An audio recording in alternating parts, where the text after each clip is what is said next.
Bismillahirrahmanirrahim. Assalamualaikum warahmatullahi wabarakatuh.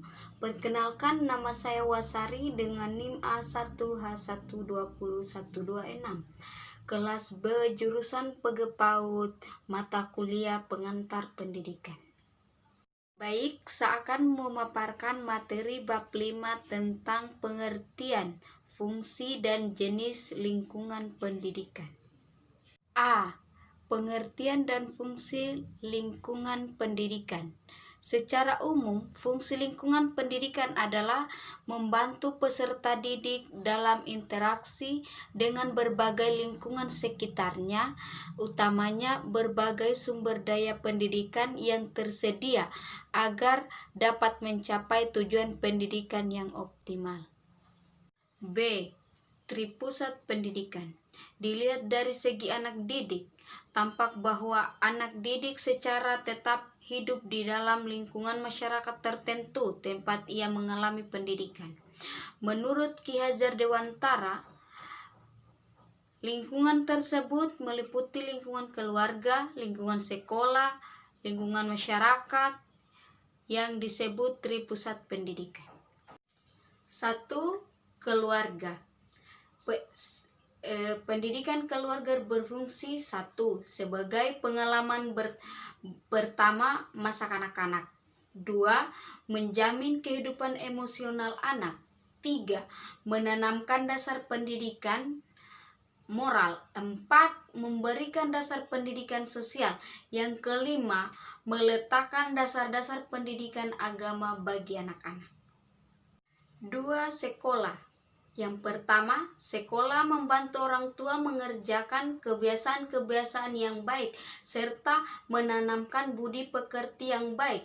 Yang kedua, sekolah memberikan pendidikan anak untuk kehidupan di dalam masyarakat yang sukar atau tidak dapat diberikan di rumah.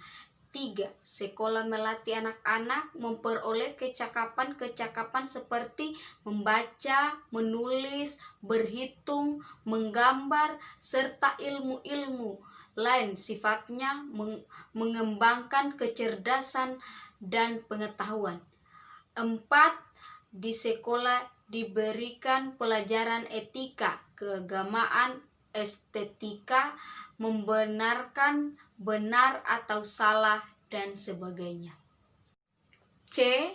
Pengaruh timbal balik antara tripusat pendidikan terhadap perkembangan peserta didik. Setiap pusat pendidikan dapat berpeluang memberi kontribusi yang besar dalam ketiga kegiatan pendidikan, yaitu 1. Pembimbingan dalam upaya pemantapan pribadi yang berbudaya. 2.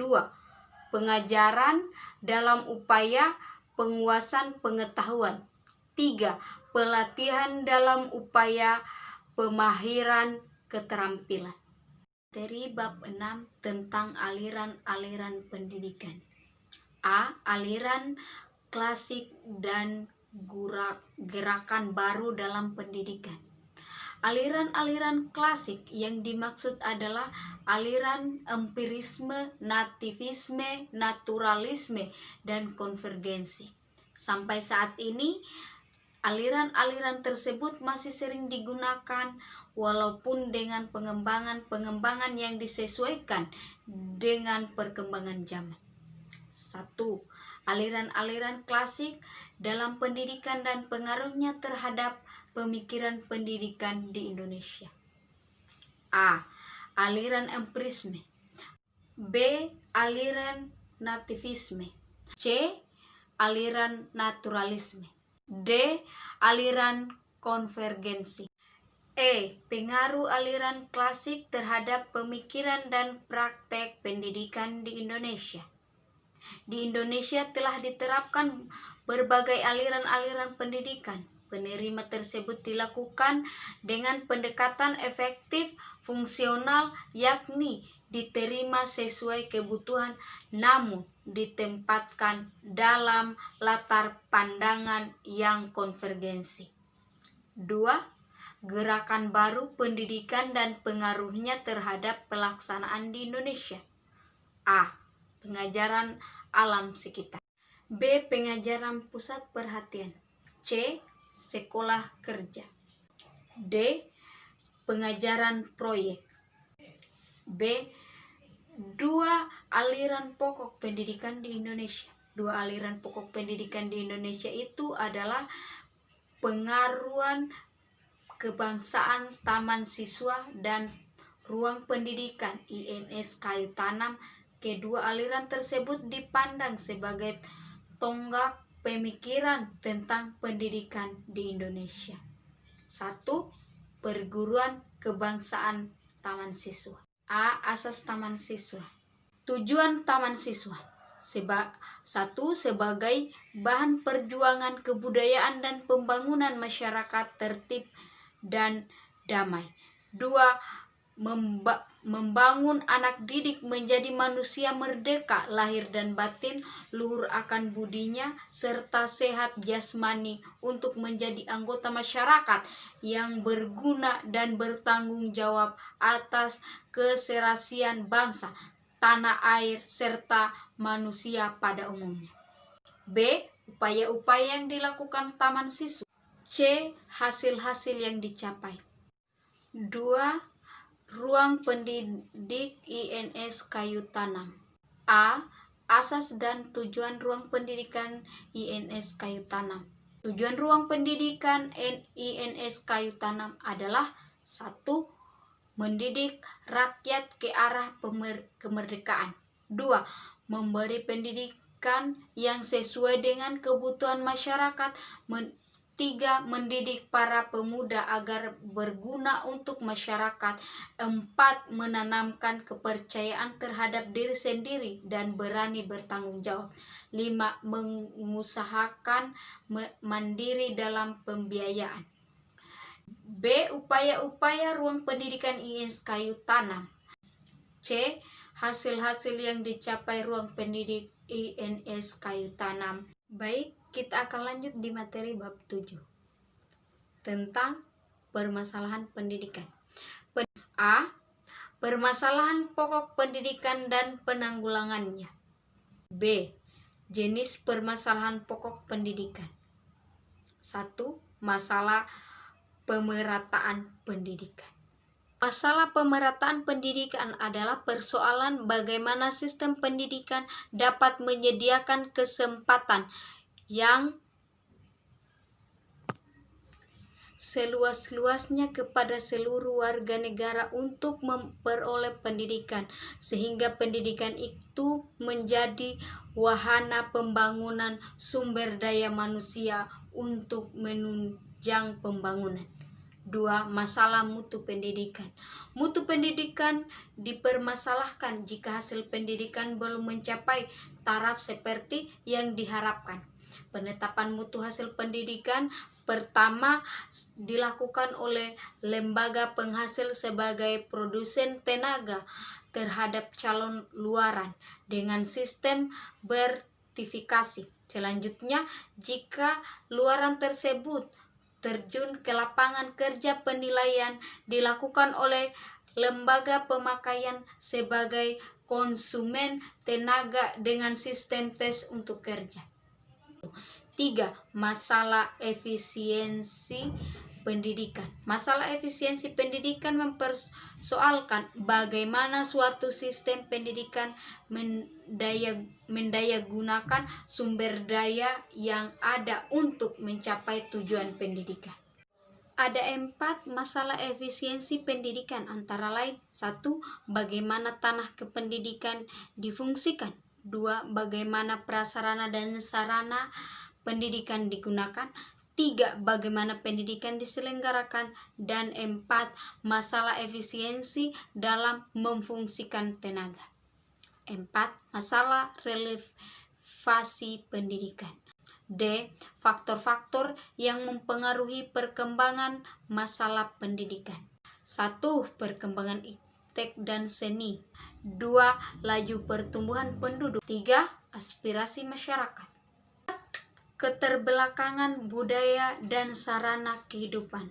Keterbelakangan budaya adalah suatu sistem yang diberikan oleh sekelompok masyarakat atau yang menganggap dirinya sudah maju kepada masyarakat lain penduduk suatu budaya.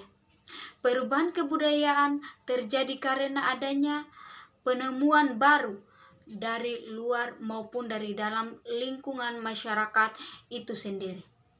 Keterbelakangan budaya terjadi karena kangan budaya. 1. Letak geografi tempat tinggal suatu masyarakat atau masyarakat terpencil. 2. Penolakan masyarakat terhadap datangnya unsur budaya baru karena tidak dipahami atau karena dikhawatirkan akan merusak sendi masyarakat. 3. Ketidakmampuan masyarakat secara ekonomi menyangkut unsur kebudayaan tersebut. Permasalahan aktual pendidikan di Indonesia. A. Masalah keutuhan pencapaian sasaran. B. Masalah kurikulum. C. Masalah peranan guru. D. Masalah pendidikan dasar 9 tahun. 2. Upaya penanggulangan. Baik, kita lanjut di materi bab 8 tentang sistem pendidikan nasional. A. Kelembagaan program dan pengelolaan pendidikan. 1. Kelembagaan pendidikan. A. Jalur dan jenjang pendidikan. 1. Jalur pendidikan sekolah. 2. Jalur pendidikan luar sekolah. B. Jenjang pendidikan. 1. Jenjang pendidikan dasar. 2. Jenjang pendidikan menengah. 3. Jenjang pendidikan tinggi. 2. Program pengolahan pendidikan. A. Jenis program pendidikan. B. Kurikulum program pendidikan. B. Upaya pembangunan pendidikan nasional. 1. Upaya pembaruan pendidikan. A. Pembaruan landasan yuridis. B. Pembaruan kurikulum. C. Pembaruan pola masa studi. Baik, kita akan lanjut di materi bab 9 tentang pendidikan dan pembangunan. A. Esensi pendidikan dan pembangunan serta titik temuannya. Esensi pembangunan bertumpu dan berpangkal pada manusia, bukan pada lingkungannya. Pembangunan berorientasi kepada pemenuhan hajat manusia sesuai dengan kodratnya sebagai manusia. B. Sumbangan pendidikan pada pembangunan. Sumbangan pendidikan terhadap pembangunan dapat dilihat pada beberapa segi, yaitu A. Segi sasaran pendidikan. B. Segi lingkungan pendidikan. 1. Lingkungan keluarga. 2. Lingkungan sekolah. 3. Lingkungan masyarakat. C. Segi jenjang pendidikan. D. Segi pembidangan kerja atau sektor kehidupan. Itu saja penyampaian dari saya.